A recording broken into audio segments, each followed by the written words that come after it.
Unleash the power of knowledge and connect with the heartbeat of the African diaspora. Download our African Diaspora News Channel app now on Google Play and Apple App Store. Stay informed with authentic and diverse perspectives, breaking news, and cultural insights. Immerse yourself in a community that celebrates unity, resilience, and progress. Experience the vibrancy of the diaspora at your fingertips. Don't miss out. Empower your perspective today. Search African Diaspora News Channel and join the conversation. Simelang Absheni Ralota Sanvanani Mulweni. My name is Naledi Mfoloe, and it is my absolute pleasure to welcome you to the latest edition of the African Diaspora News Channel, where we unravel the stories that shape our world and our communities. The Trump administration is considering a major reduction in the United States diplomatic presence across the world. Now, the proposal could see nearly 30 embassies and consulates, over half of which are located in Africa, being closed. Now, included in the list are U.S. embassies in countries like Lesotho, South Sudan, the Republic of Congo, with consulates in Durban, South Africa, and Cameroon. Now, this initiative is part of a broader plan to cut the State Department's budget by nearly 50%, including reducing foreign aid by 75%. Let's watch.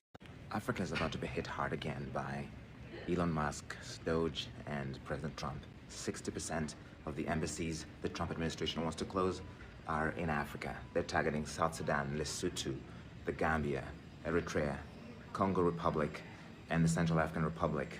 They also want to shut down the consulates in Douala, Cameroon, and in Durban, South Africa, and reduce the size of the mission in Mogadishu, Somalia. This is according to an internal document that still needs congressional approval and could change. Now, this announcement has raised many questions, particularly in Africa. And as an African myself, I do have to say that this feels like a troubling move.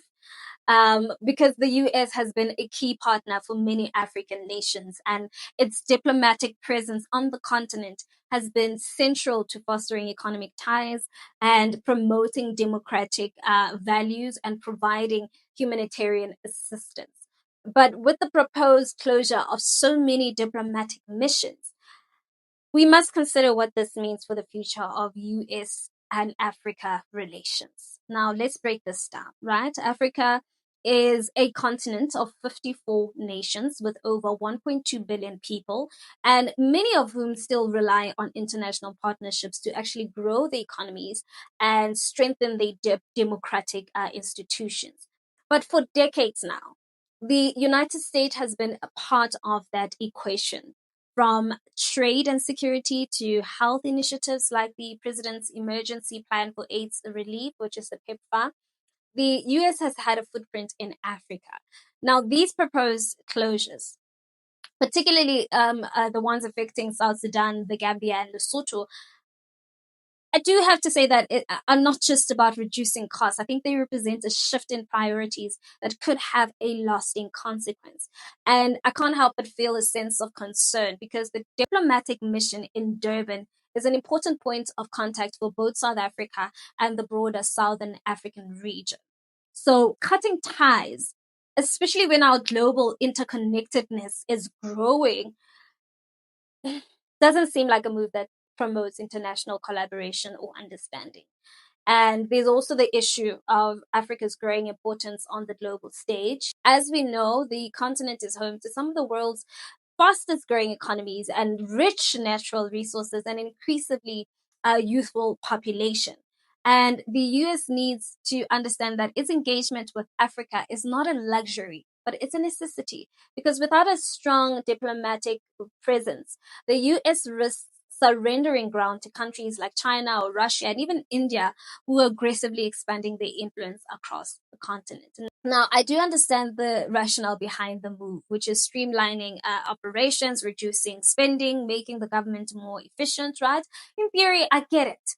But the reality is that Africa still needs international support to address some of the most pressing challenges we face, from economic instability and unemployment to the growing climate crisis. So the diplomatic missions play a key role in managing those challenges and actually opening doors to critical investments and collaboration. And it's hard not to view this through the lens of history. The US has had a complicated legacy in Africa, we all know that, but it's also been a force for positive change in many areas, particularly in the public health.